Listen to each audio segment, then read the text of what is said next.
कर देते हैं।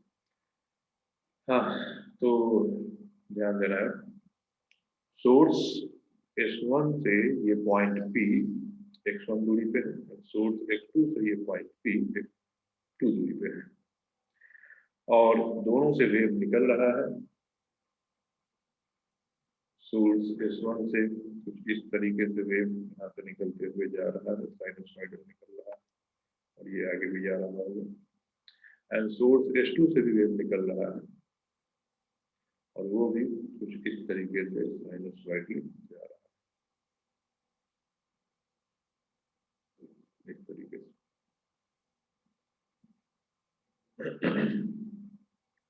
अब ये दोनों इस पॉइंट पे जो मिलेंगे, तो दोनों इस पॉइंट पे क्या इफेक्ट डालेंगे, यही हमें इंटरफेरेंस में देखना है। ठीक है, तो मेनली यहाँ इंटरफेरेंस में देखना क्या होता है, देखना ये होता है कि अगर ये I1 इंटेंसिटी लेके चल रहा है, ये वेव I2 इंटेंसिटी लेके चल रहा है, तो पॉइंट P पे जब दोनों मिल रहा है, तो what is the intensity at point P, बता सकते हो? पॉइंट P पे इंटेंसिटी कितना हो जाएगा? सोर्स S1 I1 इंटेंसिटी लेके चल रहा है, सोर्स S2 I2 इंटेंसिटी लेके चल रहा है, तो पॉइंट P पे इंटेंसिटी क्या हो जाएगी?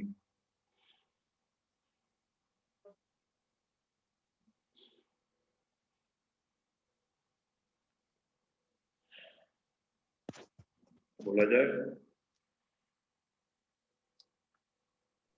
तो ना पढ़ने आने के लिए बोला जाए, पॉइंट P पे क्या इंटेंसिटी हो जाएगी, दोनों वहां पे मिल रहा है।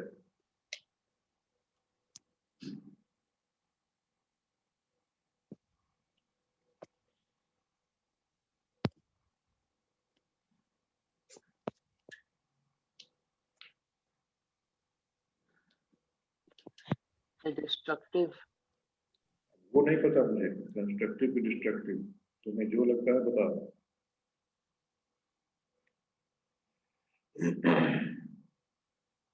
इंटेंसिटी की एक ही वैल्यू होगी या फिर रेंज ऑफ वैल्यू होगी, जो तुम्हें लगता है।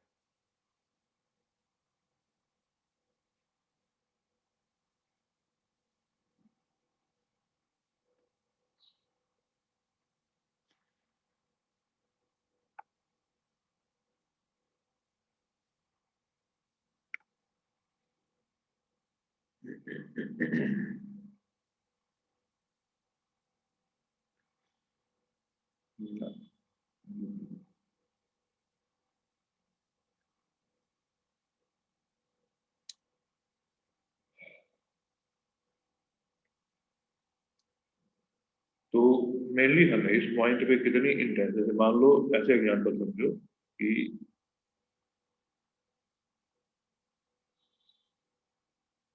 इसको इस तरीके से समझो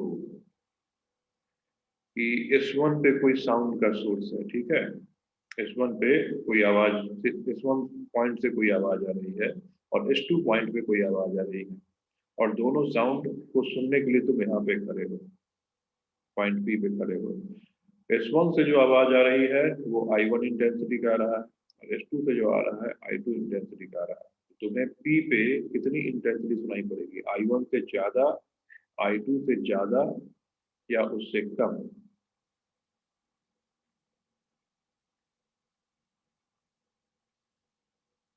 √/I1 - I2 नहीं बन गया ना, रिवाइज करके नहीं आया ना?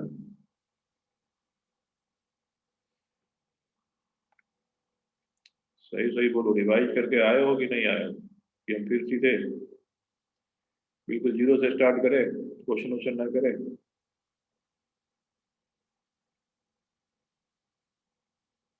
बोल दो जल्दी से, समय ना है ना।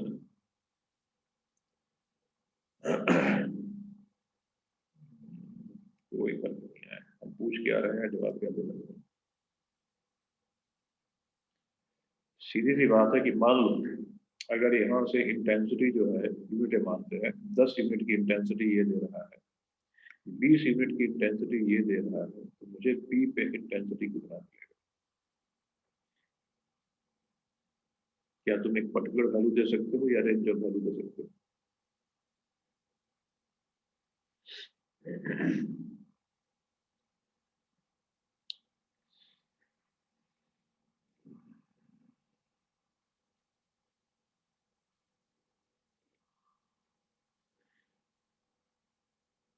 होता है इंटेंसिटी का फॉर्मूला, क्या होता है? अगर इसकी इंटेंसिटी I1 है, इसकी इंटेंसिटी I2 है, तो IP नेट का फॉर्मूला क्या होगा? किसी पर्टिकुलर पॉइंट P पे नेट इंटेंसिटी का फॉर्मूला क्या होगा? जनरल वेव थ्योरी में बताया गया होगा, IP नेट क्या होगा?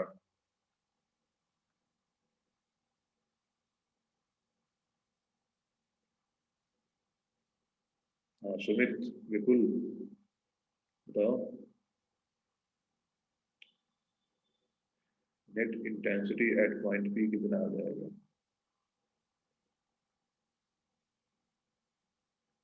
पता है तो बोलो, ना पता है तो भी बोलो।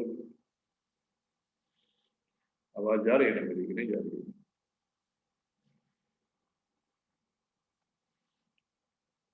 यस सर, आ रही है। Yes sir. तो बताओ ना इंटेंसिटी का क्या फॉर्मूला? नेट इंटेंसिटी का क्या फॉर्मूला हो जाएगा? पता है या नहीं? नहीं है वो भी तो बोलो, तो तुम बताएं।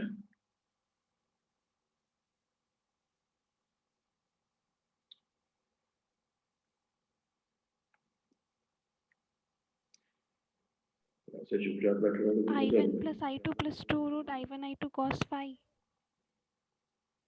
फिर तुम बोलो I1 plus I2 plus 2 root I1 I2 I2 cos phi. cos phi। इसमें phi क्या है? फेज सही है, डिफरेंस है दो वेव के बीच का। फॉर्मूला सही है, ठीक है, सही है। तो दोनों वेव के बीच में फेज डिफरेंस है, ठीक है। ये फॉर्मूला सब लोग को आता है कि नहीं आता?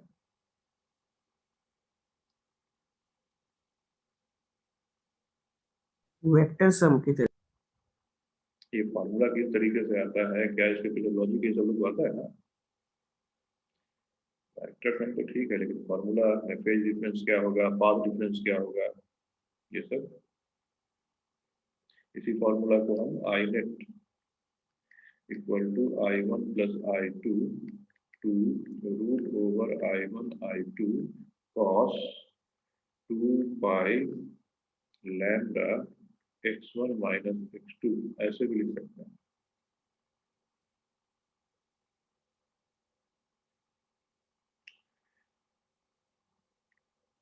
तो क्या माने, ये सब नहीं पता तुम लोगों को? बोलोगे तब तो आगे कुछ बताएंगे ना।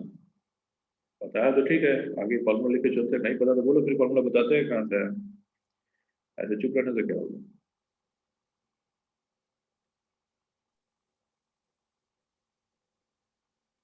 सर बतलाए थे लेकिन जाते हैं। रिवाइज नहीं किया होगा। एक दिन का समय भी तो तुम्हारे पास रिवाइज करने के लिए। चलो देखो, अभी तक तो इसमें जरूरी पड़ेगा, मेनली इसी फॉर्मूले का जरूरी है इसमें।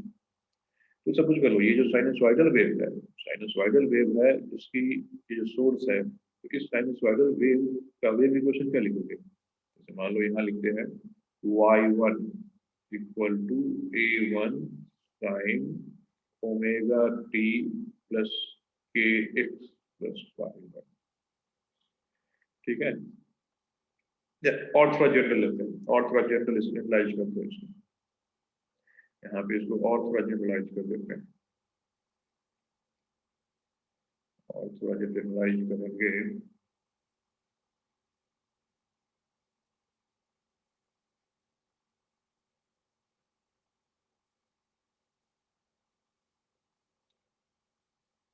देखो, तो ये जो सोर्स है, सबसे पहले यहाँ जो इंटरफेरेंस फिनोमिनन सोर्स होना चाहिए, तो ये सोर्स S1 है, source S1 coherent and monochromatic, monochromatic. तो कोहेरेंट का मतलब तो बाद में समझेंगे, पहले मोनोक्रोमेटिक का मतलब क्या होगा? इसमें मोनोक्रोमेटिक का मतलब क्या होगा? मोनोक्रोमेटिक मतलब सोर्स का सिंगल वेवलेंथ होगा, सोर्स का सिंगल वेवलेंथ, वेवलेंथ कहने का मतलब जो भी यहाँ से वेव निकलेगी हर एक वेव की वेवलेंथ क्या होनी चाहिए, सेम होनी चाहिए। ऐसा नहीं है कि मल्टीपल वेवलेंथ होगा, मतलब यहाँ पे व्हाइट लाइट सोर्स नहीं होना चाहिए। अगर लाइट सोर्स की बात करें तो व्हाइट लाइट सोर्स नहीं होना चाहिए, समझ रहे हो ना? क्योंकि व्हाइट लाइट सोर्स होगा तो क्या होगा, उसमें रेड का वेवलेंथ कुछ और होता है ना, येलो का वेवलेंथ कुछ और होता है, ठीक है। तो ये यहाँ पे सिंगल सोर्स, सिंगल वेवलेंथ वाले सोर्स होने चाहिए। और इंटरफेरेंस फिनोमेनन जो है तभी हम इजीली ऑब्जर्व कर लेते हैं जब यहाँ पे ये जो वेवलेंथ दोनों का सेम होना चाहिए। मतलब ये अगर λ1 है और इसकी वेवलेंथ λ2 है तो यहाँ पे λ1 इक्वल टू λ2 होना चाहिए। और λ1 इक्वल टू अगर λ2 होगा, λ1 इक्वल टू λ2, तो इसमें जो अगर लिखते हैं हम लोग इसकी equation y equal to a1 sin omega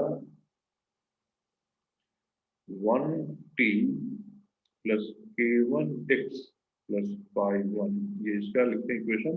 और इसका इक्वेशन लिखते हैं y2 equal to a2 sin omega 2t plus k2x plus phi2। तो k का जो फॉर्मूला होता है 2 पाई अपॉन लैम्डा होता है।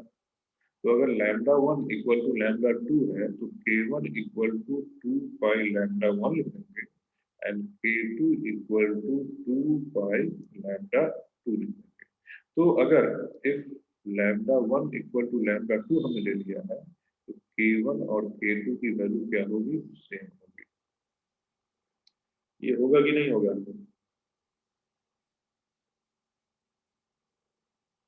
ये बात समझ में आया कि नहीं?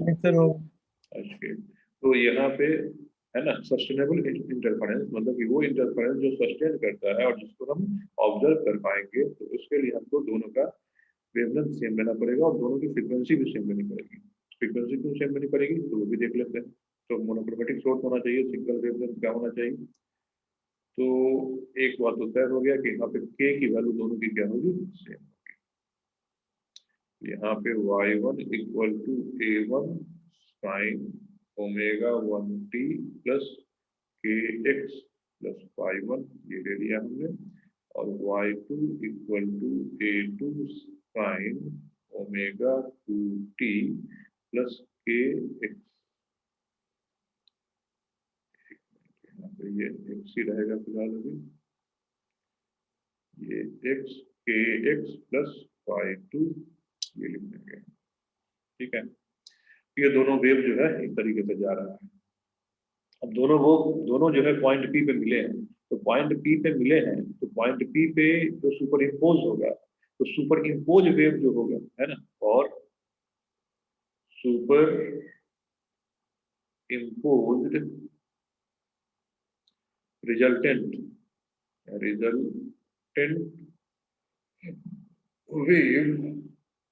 Resultant wave at point P, y net को हम लोग क्या लिखेंगे, y1 प्लस y2 लिखते हैं, लिखते हैं, बोलो y1 प्लस y2 लिखते हैं, लिखते हैं। यस सर, हो जाएगा। सर ओके, तो यहाँ पे जो फेज होता है, यहाँ पे पहले वाले वेव का फेज कितना है, ये पहले वाले वेव का फेज है कि नहीं है, ओमेगा, यस सर। पूरा का पूरा, पूरा का पूरा फेज जो है पहले वाले वेव का है ये। तो यस सर। इसको तुम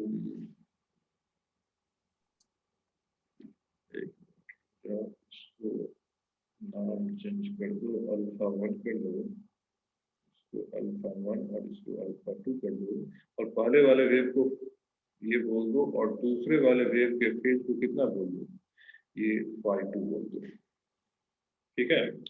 तो पहले वाले वेव और दूसरे वाले वेव के बीच में फेज डिफरेंस कितना हो जाएगा, लिख सकते हैं, what is the phase difference, phase difference, phase difference होगा जिसको हम डेल फाई से डिनोट करेंगे, तो उसको हम लोग बोलते हैं phi2 माइनस phi1, पहला वाला वेव जो था y1 equal to a1 sine omega 1t plus kx plus कितना आ जाएगा ये kx plus alpha 1 and Alpha 1. y2 equal to a2 sin omega 2t kx plus alpha 2।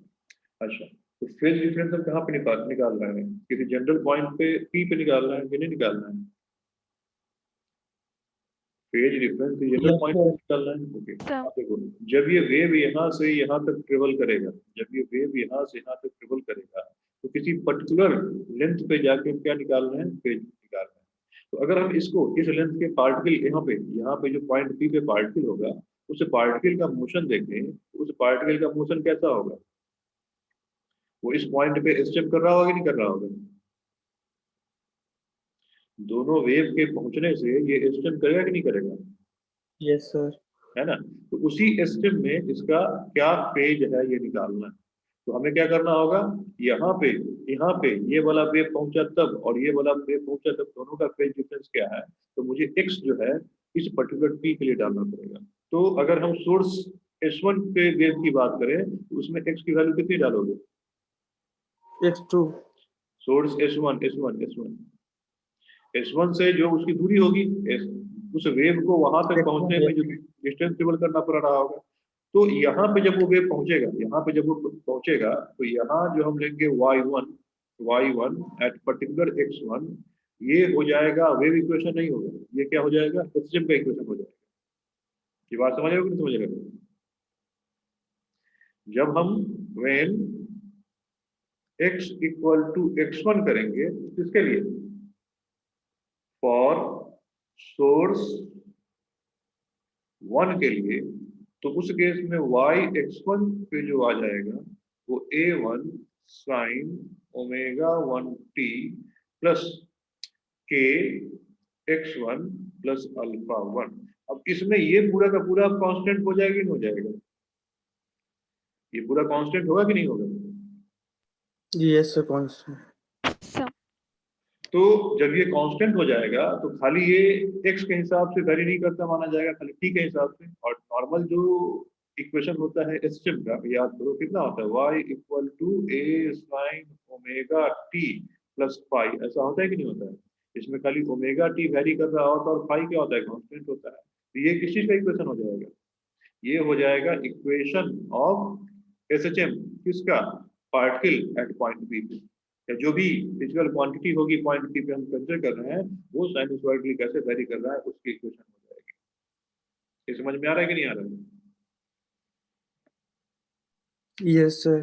तो उसी तरह दूसरे वेव का जब निकालना चाहोगे वहां पे, when x equal to x2 for किसके लिए? सोर्स 2 के लिए, तो y2 x2 जो हो जाएगा, जो कि a2 sine omega t plus kx2 plus alpha 2, ये क्या हो जाएगा? ये वेव इक्वेशन रहेगा कि SHM का इक्वेशन हो जाएगा? ये भी SHM का हो जाए। ये SHM का मतलब देखो, समझो, जैसे मान लो कि देखो तुम ऐसे समझ सकते हो कि तुमने क्या किया कि यहाँ पे एक सोर्स रख दिया जो वेव जनरेट कर रहा है, और इस पॉइंट पे उसका इफेक्ट देख रहा है।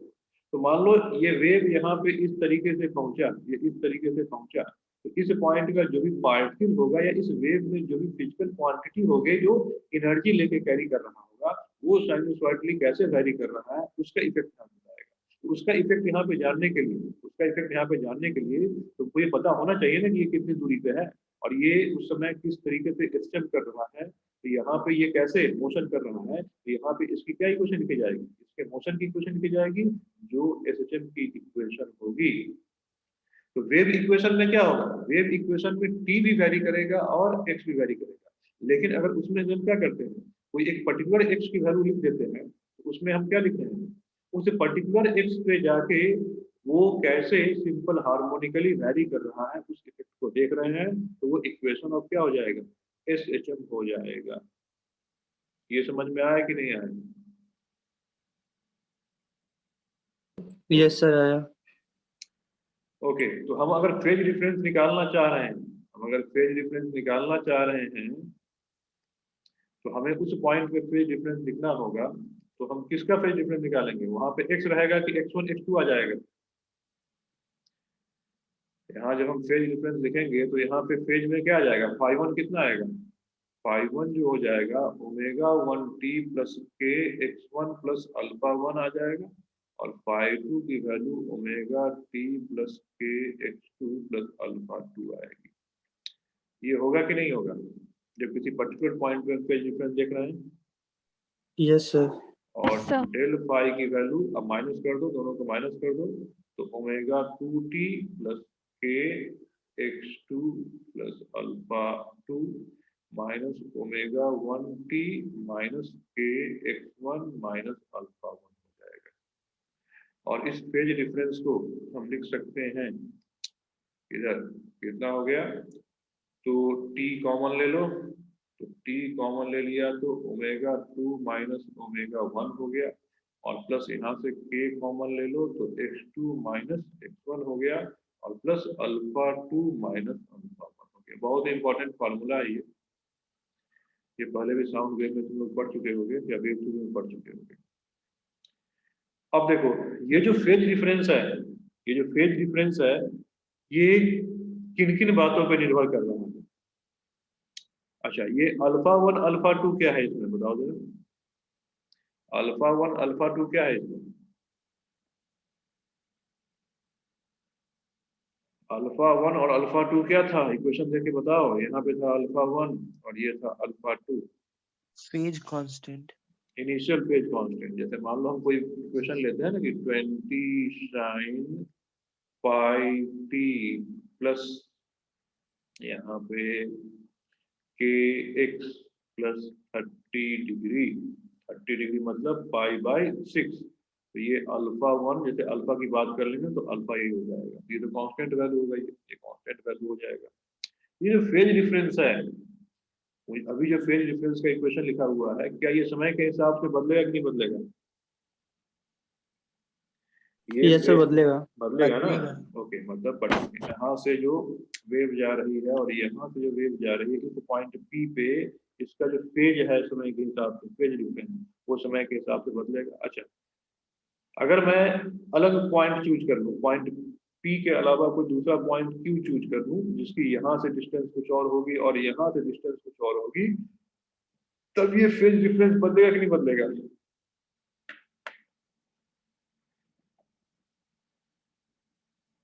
अगर मैंने कोई दूसरा पॉइंट चूज कर लिया तो किसी पर्टिकुलर पॉइंट ऑफ टाइम पे दोनों का फेज सेम होगा कि अलग अलग होगा? अलग अलग ही होगा। अलग अलग होगा ना? होगा। तो हम कह सकते हैं कि ये जो फेज डिफरेंस है ये पोजीशन और टाइम डिपेंडेंट है। कहने का यस सर। मतलब ये फेज डिफरेंस पोजीशन, अलग अलग पोजीशन पे अलग अलग होगा, और अलग अलग सेम पोजीशन पे, है ना, अलग अलग टाइम पे अलग अलग होगा। ये हम कह सकते हैं कि नहीं कह सकते हैं? ये फेज डिफरेंस सेम पोजीशन पे अलग अलग टाइम पे अलग अलग बताएगा, और अलग अलग पोजीशन पे सेम टाइम पे अलग अलग बताएगा। ये बात समझ में आई कि नहीं आई? यस सर, दोनों पे डिपेंड करेगा। Sir. दोनों पे डिपेंड करेगा। अगर हम चाहते हैं कि किसी पर्टिकुलर पॉइंट पी पे, अगर हम चाहते हैं किसी पर्टिकुलर पॉइंट पी पे किसी भी टाइम पे ये फेज डिफरेंस हमको सेम एक ही वैल्यू आए, उसके लिए हमको क्या करना होगा? अगर हम चाहते हैं कि किसी पर्टिकुलर पॉइंट पी पे हम बैठे रहें और यहाँ से सोर्स S1 है, जैसे इसको हटा दो, इसको हटा दो, हम चाहते हैं किसी पॉइंट पी पे हम बैठे रहें और यहाँ से सोर्स S1 वेव प्रोड्यूस करे और यहाँ से सोर्स S2 वेव प्रोड्यूस करे, लेकिन इस पॉइंट पी पे मुझे फेज डिफरेंस हर एक टाइम पे एक ही वैल्यू आए, कांस्टेंट वैल्यू आए, है ना, constant with respect to time. उसके लिए इस इक्वेशन में मुझे क्या करना पड़ेगा?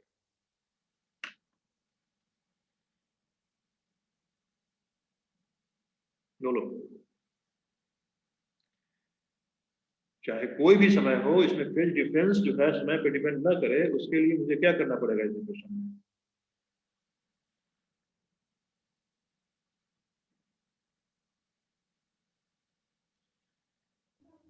बोलो।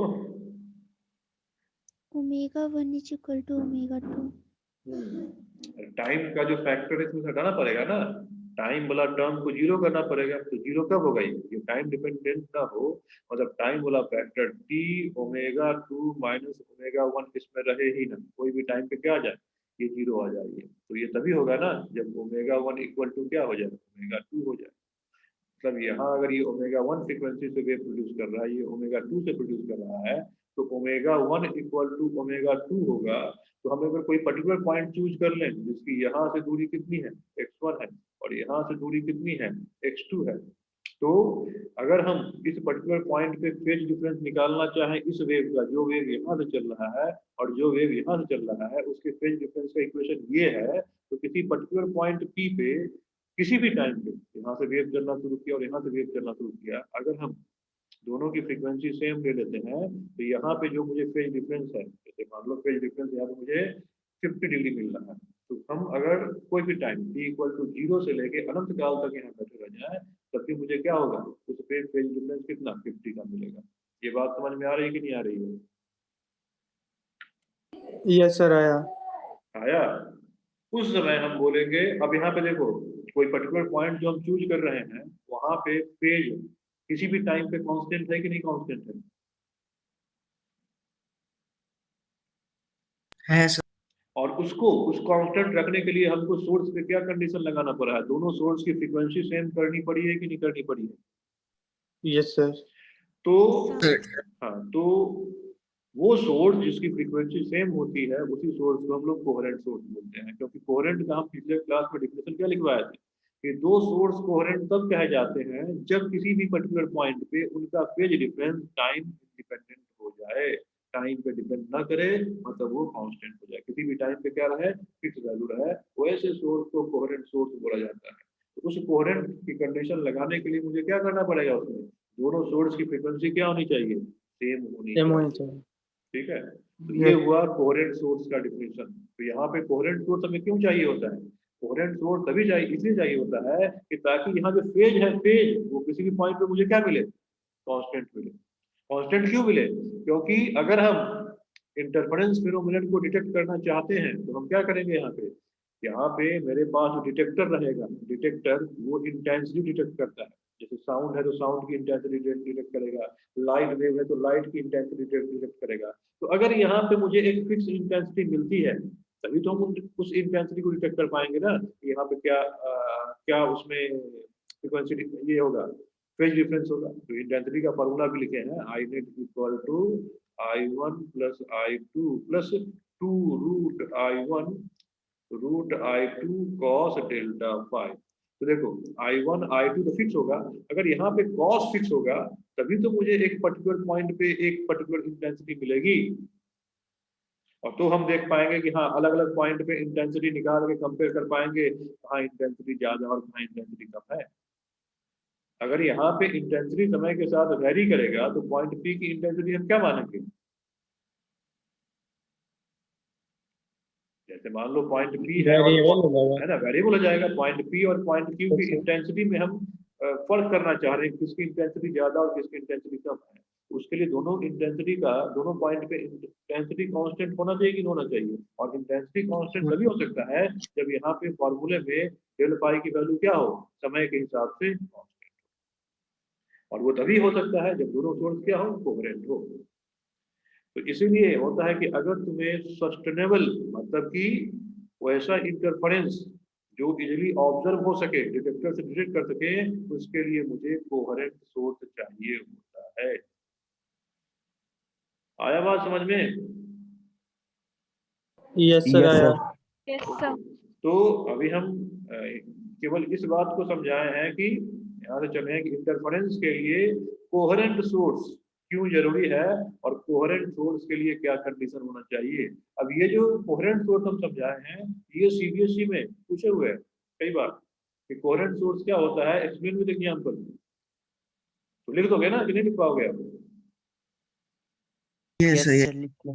कोहेरेंट सोर्स के बारे में डिफिनेशन लिखा चुके हैं कि कोहेरेंट सोर्स उस सोर्स को बोलेंगे जिसमें फेज दो या more than two source coherent source तभी होता है जब उनके द्वारा प्रोड्यूस वेव का फेज डिफरेंस किसी पर्टिकुलर पॉइंट पे समय के साथ क्या हो, कांस्टेंट हो, समय इंडिपेंडेंट हो, समय के साथ ना बदले, तो कोहेरेंट सोर्स। और उसमें इस तरीके से एग्जांपल लेके तुम फॉर्म इसको यहाँ ड्राइव करके इसको यहाँ निकाल के ये पूरा पूरा लिख के ये सब लिख के और यहाँ से इस इक्वेशन को एस्टेब्लिश करके और बोलोगे यहाँ पे कि यहाँ अगर ये टाइम इंडिपेंडेंट चाहिए तो t इक्वल टू ये टर्म 0 होगा और 0 होगा तो दोनों की फ्रीक्वेंसी सेम होनी चाहिए। इसका मतलब जो कोहेरेंट सोर्स होंगे उस कोहेरेंट सोर्सेज की फ्रीक्वेंसी क्या होनी चाहिए, सेम होनी चाहिए। ये चीज क्लियर है या नहीं?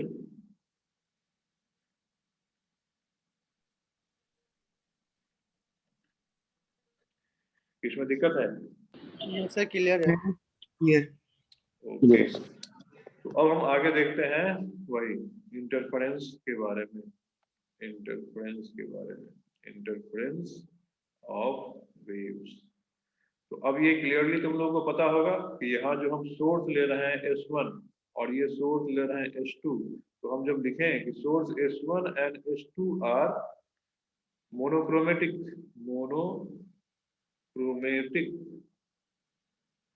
कोहेरेंट सोर्स, ठीक है, तो तुम्हारे दिमाग में अपने आप छप जाना चाहिए कि दोनों का lambda mathematically lambda 1 equal to lambda 2 होगा एंड ओमेगा 1 इक्वल टू क्या होगा, ओमेगा 2 होगा। इनफैक्ट कि ये अभी नहीं जानना है, बाद में जानना है। कोहेरेंट सोर्स में दोनों कवर अप हो जाता है, मोनोक्रोमेटिक अलग से ना भी बोले तो काम चल जाता है, कोहेरेंट सोर्स में दोनों कवर अप हो जाता है। लेकिन चलो यहाँ पे तुम ये भी लिख देना कि हाँ मोनोक्रोमेटिक कोहेरेंट सोर्स है क्योंकि लैम्डा 1 और लैम्डा 2 दोनों का सेम होना चाहिए और ओमेगा 1 ओमेगा 2 दोनों का सेम होना चाहिए। अब ऐसे कोहेरेंट सोर्स जब किसी पर्टिकुलर पॉइंट पे मिलेंगे तो वहां पे कैसे इंटरफेयर करेंगे और उसके इंटरफेरेंस का क्या फॉर्मूला बनेगा, उसी चीज को हमें देखना है। चलो नेक्स्ट सेशन में एंट्री करो, वहां पर देखते हैं इसको।